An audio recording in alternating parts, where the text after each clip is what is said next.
今回の動画では1周年記念の際に実装されるのではないかとされている。メインストーリー7章苦難のゆりかごで実装されるオペレーター。すべて予想通り作戦開始。特殊オペレーターウィーディの紹介及び概説を行っていきます。はじめまして。私はロドスのエンジニア部門所属のウィーディ。ドクターのことは前からよく聞いてるの。これからよろしくね。あ、握手なら手袋をしてるこの右手でお願い。ウィーディはイベリア出身のエーギル人で、ロドスエンジニア部門のメンバーの一人としてロドスに参加し、現在はオペレーターとしても活動をしている人物です。ロドスにはロドス設立当初から参加していた古参の人物であり、工学と生物学を合わせたバイオニック工学を得意としています。バイオニック工学は病と戦うというロドスのような企業にとっては非常に重要な要素であり、ウィーディはそういった面では貴重な人材です。ですが、オリパシーやオリジニウムといった単語は多くの人々は忌避するものであり、ライン生命などの競合他社と比べると、ロドスは競争力が低く、ロドスの裏の顔、つまり感染者同士のいざこざに対して武力介入をしているということから、たとえ優秀な人材を獲得することができても、定着してくれる人物は決して多くはありません。そのため、エンジニア部門は慢性的な人材不足に悩まされているところはあるようです。事実、ウィーディに関してもロドスのオファーが少し遅ければ、ライン生命に就職していた可能性も示唆されており、イベリアの研究者がロドスにいるということは、イベリアの情勢も関係はしていますが、少し驚かれることではあるとのこと。なお、そのイベリアに関してですが、かなり複雑な情勢になっているようで、イベリアから出ていくことは比較的容易ではある一方で、イベリアに戻るということは、たとえイベリア人でも難しくなっているようです。当然、ロドスもイベリアに入ることができておらず、国内の情勢がどうなっているのかは、ベールに包まれてしまっているとのこと。他のオペレーターの証言を見るに、エーギル人に対しての差別が凄まじいようですが、ウィーディがロドスに加入した理由の一つに、イベリアから出て行きたかったというものがあるので、エーギル人であるウィーディにとっては住みづらい国家なのかもしれません。ちなみにエーギル人といえば、スペクターやスカジといった常識を逸脱した身体能力を持つ人たちがいますが、ウィーディはむしろ体はあまり強くはなく、オペレーターになるのに苦労したとのこと。エーギル人が常識外の戦闘能力を持つというよりも、やはりこの2人がおかしいというだけなのかもしれません。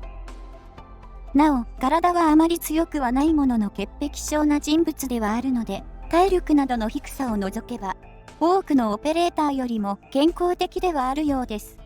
もっとも、この潔癖症な性格は他者の見た目も対象であり、クロージャはたびたび指摘されてしまっている様子。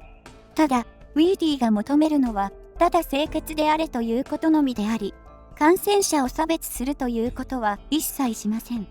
オペレーターになった理由も、技術面以外に他に何かできることはないかという、献身的な考えから至った行動のため、オペレーター制度という一般的には忌避されるような制度があるロドスは、ウィーディにとってはむしろ最適な職場なのかもしれません。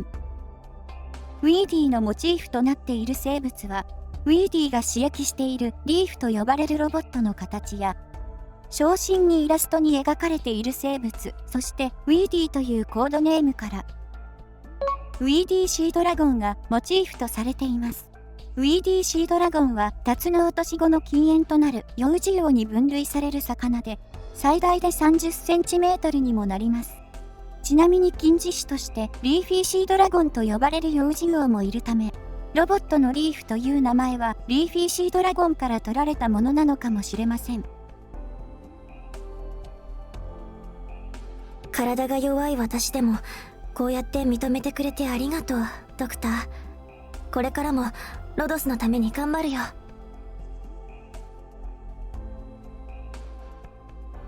ウィーディはショーや F イーターと同じ押し出し型の特殊オペレーター。HP や攻撃力などのステータスは他の押し出し型と大きな差はなく、攻撃力と防御力はやや高めにはなっていますが、HP に関してはショーや F イーターと大きな差はありません。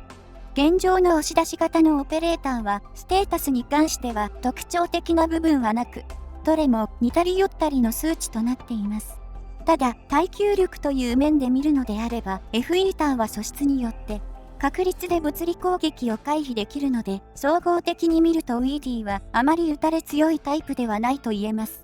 打たれ強さを順番で表すのであれば、F イーター、ウィーディ、ショーという形になるでしょう。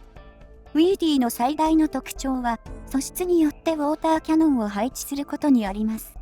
ウォーターキャノンの使用は上記の通りとなっており、サイレンスのドローンとファントムの虚栄を足して2で割ったような仕様の召喚物となっています。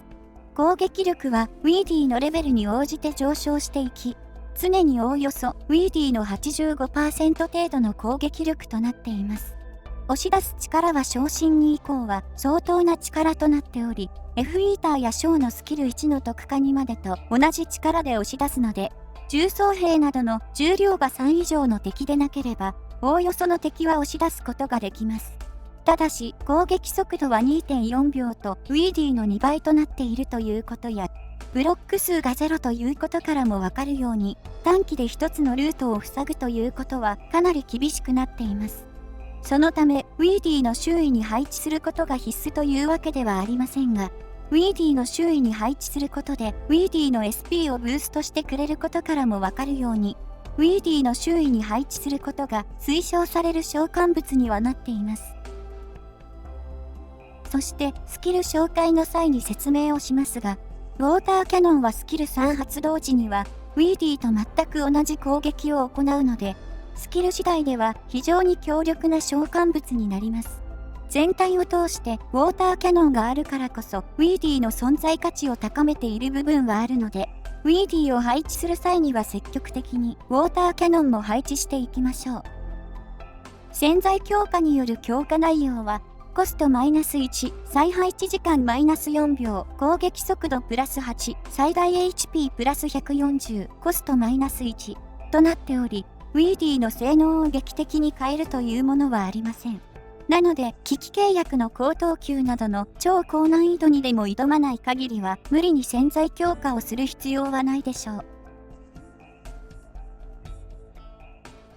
スキル1、砲丸撃ちは SP が溜まった状態であれば、次の攻撃の際に、敵を一定の力で押し飛ばし、物理ダメージを与え、スタンを付与するというスキル。内容としてはショーや F イーターのスキル1とほぼ同じものとなっていますが、F イーターのスキルが移動速度の減速が付与される効果の一方で、こちらはスタンを付与する効果となっています。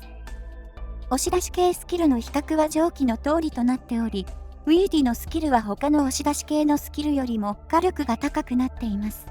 それ以外に関しては、おおむね他の押し出し系スキルと大きな違いというものは存在しておらず、F イーターと比べるのであれば、火力とスタン能力を取るか、移動速度低下と物理回避能力を取るか、という風になっており、どちらも一長一短という感じにはなっています。正直なところで言えば、どちらでもいいというのが大体の評価にはなっているので、F イーターのスキルがすでに特化済みなのであれば、優先して強化する必要もないでしょう。なお、付与されるスタン効果についてですが、攻撃が当たったタイミングからスタン時間はカウントされてしまうため、実際に敵が完全に硬直する時間は敵が軽ければ軽いほど短くはなります。つまり、猟犬などの軽い敵は押し飛ばされている途中でスタンが解除されることもあるため、実際の完全硬直時間は表記されている時間よりも短くなっている点には注意が必要です。このスキルを強化するのであれば、必要 SP が1少なくなる特化1か、押し出しの力が1段階上昇する特化3をお勧めします。なお、スキルの強化優先度としては、F イーターのスキル1がすでに特化済みなのであれば、スキル2やスキル3よりも低めに見積もってもいいでしょう。逆に F イーターのスキル1を強化していないのであれば、優先して特化することをお勧めします。スキル2、ウォーターキャノンモードは発動後、撤退するまで効果が持続し続ける永続スキルで、スキル発動後は攻撃間隔が延長、攻撃力が上昇し、攻撃範囲が前方に1から2マス伸び、攻撃は単体攻撃から範囲攻撃へと変化、さらに押し出しが付与されるという、スキル発動前と発動後で攻撃内容が大きく変わるものとなっています。スキル発動後と発動前の性能の比較は上記の通り。ご覧の通り、大幅に攻撃間隔が増加することになるため、一発の威力は通常時よりも高くはなりますが、DPS は低くなっています。そのため、範囲攻撃系のスキルではありますが、ブレイズのように殲滅力が格段に上がるということはありません。むしろ、場面によっては下がるということもあるでしょう。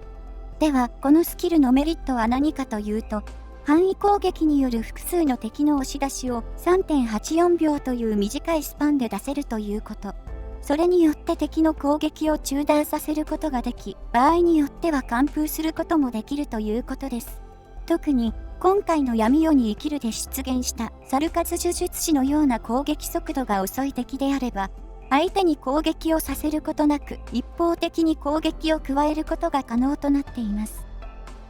これらの火力が上がる以上に攻撃速度が下がるということや、相手を押し出すことによって敵の攻撃を中断させ、間接的に敵の火力を下げることを得意とすることから、永続スキル系としては珍しい火力強化スキルというよりも補助に特化したスキルとなっています。そのため火力が欲しいからといってこのスキルをセットしても期待通りの働きはしてくれません。火力を求めるのであれば強術するスキル3の方がはるかに強力であり、また扱いやすいスキルとなっています。そのため万人受けするスキルではないという点には注意が必要です。また発動までの時間が長いため敵を突き落とすなどの目的で使用するのにも向かないでしょう。手間はかからないものの癖はある、そんなスキルと言えます。一方でアンジェリーナのスキル3と組み合わせると常に相手を吹き飛ばし続けたり、ウォーターキャノンによる SP の回復も気にしなくてよくなるため、他のスキルにはできない動きができることが強みとなっています。最優先でこのスキルを特化する必要はないかとは思いますが、手が空いた時にでも強化しておくといいかもしれません。なお、このスキルを強化するのであれば、攻撃範囲がプラス2となる特化2以上をお勧めします。スキル3、液体窒素砲は、スキル発動後敵ユニットにダメージが上昇した術ダメージを与え、一定の力で押し出し、さらに敵の移動したマスに応じて、一定時間、防御力と術耐性を無視する固定ダメージを与えます。ウィーディの周囲上下左右4マス以内にウォーターキャノンが配置されているのであれば、全く同じスキル効果の液体窒素砲をウォーターキャノンからも発射します。防御無視の固定ダメージは1マス移動するにつき1200ダメージを与えるというもので、ナイトメアのスキル2と同じものとなっています。この効果は押し出した時に加えて、効果時間中は相手が自分で動いた距離も反映されるため、実質1マス押し出すことによって押し出した分で1200ダメージ、そして元の位置に戻る分で1200ダメージと、相手の移動速度が非常に遅いという場合や、長い距離を押し飛ばしたという場合以外は、1マスにつき合計で2400の固定ダメージを受けることとなります。それでは簡単にですが、どれくらいの押し出しの力があれば、敵はどれくらい押し出されるのかを説明します。まず、押し出しスキルというものはスキルの説明によって押し出される力が異なっているということはご存知かと思います。これを数値で表したものが上記の左にある表となっており、数値はマイナス1から3となっており、一部例外を除き、マイナス1未満と3を超える数値は存在しません。つまり、数値が3の力強くの押し出しスキルを何回重ねても押し出しの数値は3であり、4になることはありません。これについては二重押し出しという状況になるため、また別の計算が必要となります。そして敵ユニットには重量というマスクデータが存在しています。この数値は現状すべての敵に対して付与されており、ドローン系などの一部押し出しが効かない敵を除いて、すべての敵は理論上は少しでも押し出すことが可能となっています。そこで使用する計算式が上記の式であり、例えば、数値が3である力強くのスキルで重量が1の歩兵を押し出した場合、計算式は 3-1 イコール2となり、移動の程度となる数値は2となります。この移動の程度の数値である2を、今度は数式の下にある赤枠で囲った表の数値と照らし合わせることで、敵をどれくらい押し出すことができるかということを計算することが可能となっています。つまり、今回の力強くの押し出しスキルで歩兵を押し出した場合は、歩兵を 1.06 秒かけて 2.809 マス押し出すことができるということになります。この移動の程度の表を作成するための計算式も当然あるのですが、摩擦などの数値も計算する必要があり、ややこしいことこの上ないので、今回は割愛します。その他にも敵が近すぎたり斜めに位置していると飛ばない、二重押し出しだと計算が異なるなど、ダメージ計算式の単純さからは考えられないほどに、計算に様々な数値が使用されています。これらを一つ一つ解説していくと、ウィーディの紹介ではなくなるレベルなので、今回は割愛です。端的に言えば、移動の程度が0以上でなければほとんど敵を押し出すことはできない。これだけを覚えておけばいいかなとは思います。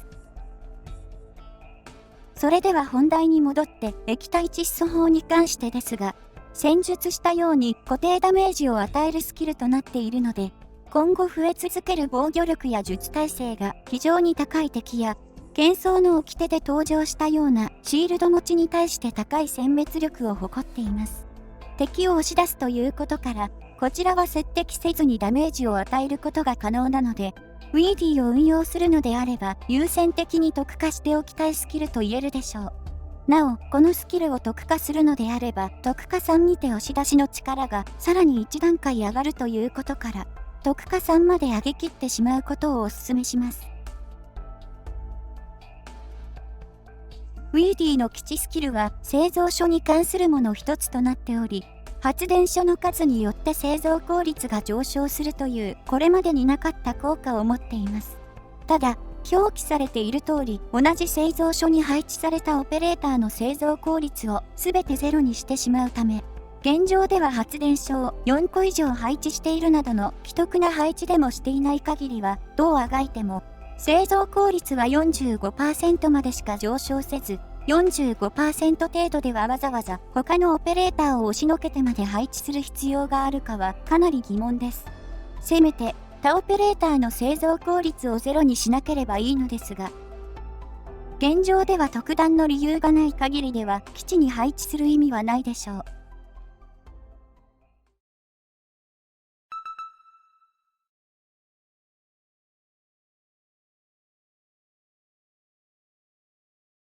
それでは実際にウィーディを使用していきます。今回ウィーディを使用したステージは7の15。ウィーディのステータスは、昇進2レベル90スキル3の特化3となります。また、今回は二重押し出しとアンジェリーナを組み合わせることで、どれだけ敵が吹き飛ぶかも紹介します。このように、猟犬程度の敵であれば、一瞬で敵は倒れるため、もはや重量が1程度の敵は、ウィーディの敵ではありません。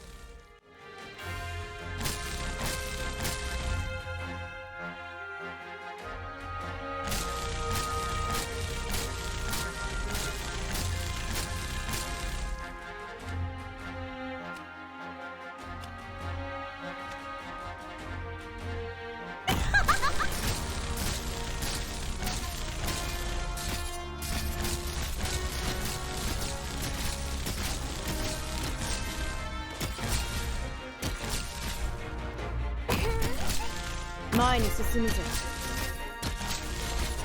遊撃隊伝令兵は HP が7000程度あるのですが、重量が1となっているため、当然このように吹き飛ばされてしまい、猟犬と同じくほぼ一瞬で倒すことができます。そして最大の問題となる遊撃隊守衛ですが、重量は4となっており、防御力と術耐性が非常に高いので、生半可な攻撃では倒すことができず、押し出すこともほとんどできません。ですが、ウォーターキャノンの押し出しを用いることで、ここまで吹き飛びます。これは、先ほどは押し出しの数値は例外を除いて3までしかないとは言いましたが、その例外となるのがウォーターキャノンであり、スキルの押し出し力である力強く、つまり押し出しの値である3に、ウィーディの特性の効果であるウォーターキャノンの押し出しが1段階強化されるの1が追加され、唯一の押し出し力4となるためです。いわば力強くがさらに力強くになったといえ、そこにさらにウィーディ本体の力強くの押し出しが加わるため、二重押し出しという形になり、たとえ重量4の敵でもここまで吹き飛ぶということになります。お手並み拝見といこうか。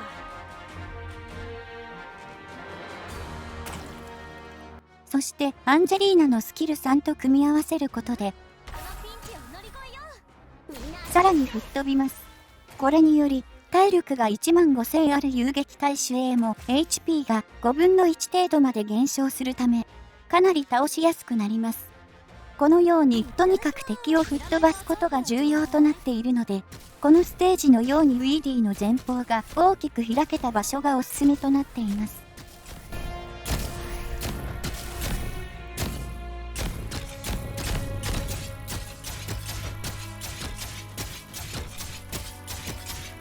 どうすん？体が重く感じてきたっしょ。Mission accomplished.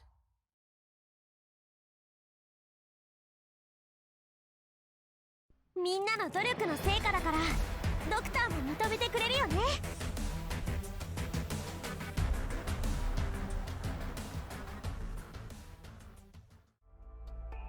ウィーディは F イーターやショーと比べると単に押し出すだけというだけでなく、敵を押し出すことによって敵の攻撃を中断させたり、大きなダメージを与えたりすることができる。押し出しの新たな使い道を開拓したオペレーターと言えます。